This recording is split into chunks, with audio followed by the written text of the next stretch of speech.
TV Imaculada, o Evangelho em primeiro lugar.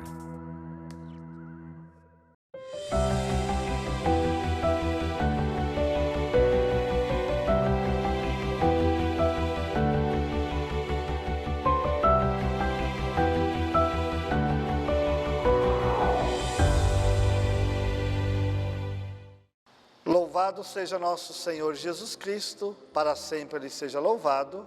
Amados e amadas de Deus, estamos iniciando o programa Semeando a Boa Nova. O Senhor esteja convosco, Ele está no meio de nós. Proclamação do Evangelho de Jesus Cristo, segundo Marcos. Glória a vós, Senhor. Naquele tempo, Jesus partiu com seus discípulos para os povoados de Cesareia de Filipe. No caminho, perguntou aos discípulos: quem dizem os homens que eu sou? Eles responderam: alguns dizem que tu és João Batista, outros que és Elias, outros ainda que é um dos profetas. Então ele perguntou: e vós, quem dizeis que eu sou? Pedro respondeu: tu és o Messias. Jesus proibiu-lhe severamente de falar a alguém a seu respeito. Em seguida começou a ensiná-los, dizendo que o Filho do Homem devia sofrer muito, ser rejeitado pelos anciãos, pelos sumos sacerdotes e doutores da lei, devia ser morto e ressuscitar depois de 3 dias. Ele dizia isso abertamente. Então Pedro tomou Jesus à parte e começou a repreendê-lo. Jesus voltou-se, olhou para os discípulos e repreendeu a Pedro, dizendo: vai para longe de mim, Satanás. Tu não pensas como Deus, e sim como os homens.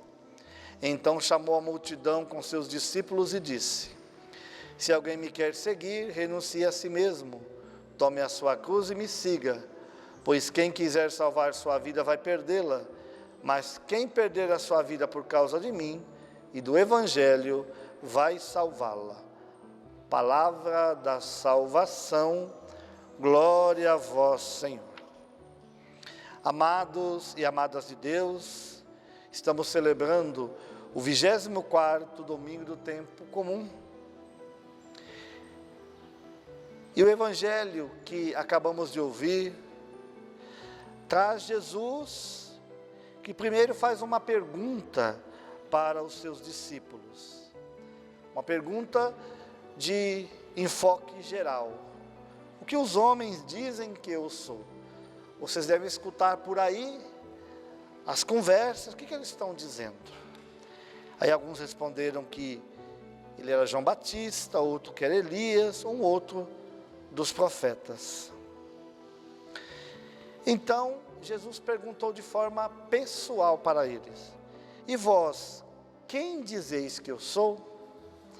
Jesus não quer saber mais o que os outros pensam dele, mas especificamente os seus discípulos, os seus apóstolos, aqueles que conviviam com ele diariamente. Porque o que os outros pensavam não fazia tanta diferença. Agora, o que os seus discípulos, seus apóstolos, pensavam dele, aí sim era necessário Jesus saber. Eles tinham que ter claro qual era a missão de Jesus no meio deles. Se eles não entendessem, como eles seriam os anunciadores do reino de Deus? Como que eles iam perpetuar esse trabalho de evangelização? Por isso Jesus pergunta para eles. Aí Pedro toma a palavra e responde: tu és o Messias. São Marcos só coloca essa frase, já São Mateus coloca: tu és o Messias, o Filho de Deus que há de vir. E aqui Jesus coloca para eles: olha, não falem disso ainda para as pessoas, mas eu vou ter que sofrer muito, vou ser rejeitado pelos anciãos, pelos sumos sacerdotes e doutores da lei, depois eu vou ser morto, mas vou ressuscitar no 3º dia. Jesus falava isso abertamente para eles.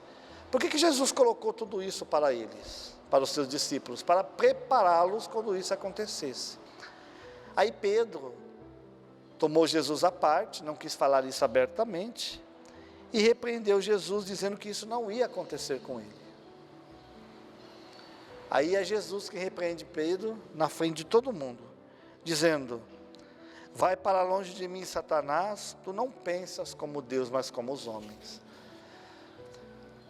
E aqui nós olhamos que os apóstolos, os discípulos, aqueles que estavam mais próximos de Jesus, não estavam entendendo nada o que Jesus tinha para ensinar.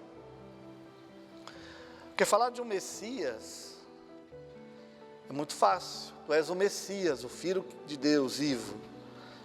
O Messias. Mas qual o messianismo que eles estavam esperando?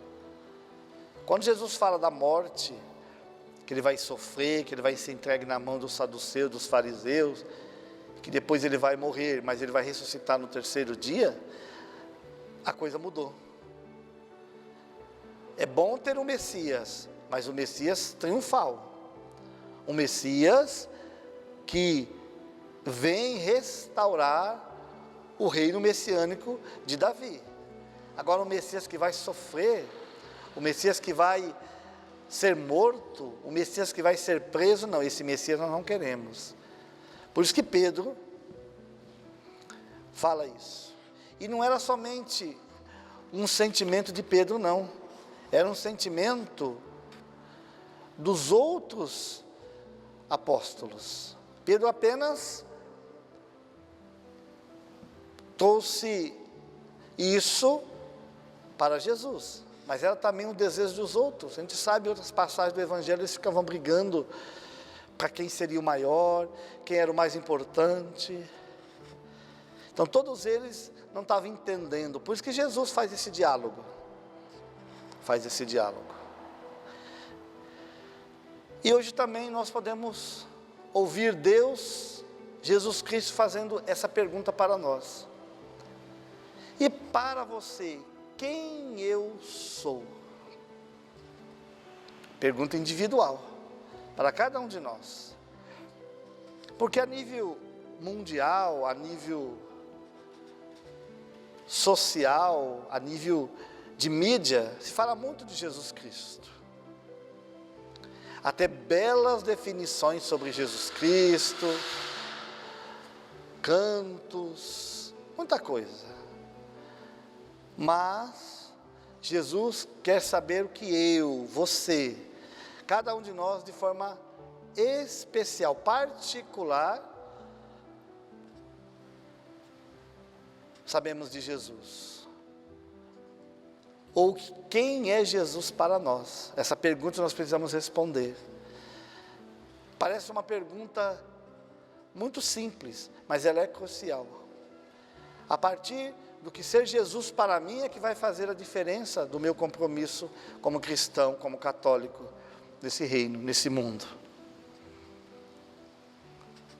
A minha resposta de quem é Jesus para mim, que vai demonstrar o meu compromisso com o reino de Deus. Talvez Jesus pode ser um cara legal, que explicou boas coisas, que ensinou muitas coisas, mas ele continua fazendo o projeto dele e eu sigo a minha vida. Eu não sofro nenhuma influência dos ensinamentos de Jesus. Acho bonito, de vez em quando até rezo para ele, mas eu continuo vivendo a minha vida. Então responder essa pergunta é mais atual do que nunca. Quem é Jesus para nós? Será que Jesus é o meu Senhor, o meu Salvador? Ele é o Senhor da minha casa, da minha família, dos meus projetos, dos meus sonhos. Jesus é para mim o espelho de tudo que eu tenho que fazer. Baseado na pessoa de Jesus, eu apresento toda a minha vida. Porque é por isso que nós somos chamados de cristãos. Cristãos. Somos cristãos, é porque seguimos Jesus Cristo. Então, meu irmão, minha irmã, mais do que nunca o Senhor vem, e ainda vem a nós e ainda continua dizendo: quem me quer seguir, renuncie a si mesmo, tome a sua cruz e me siga. Como é difícil falar de renúncia hoje. Ninguém quer renunciar a mais nada.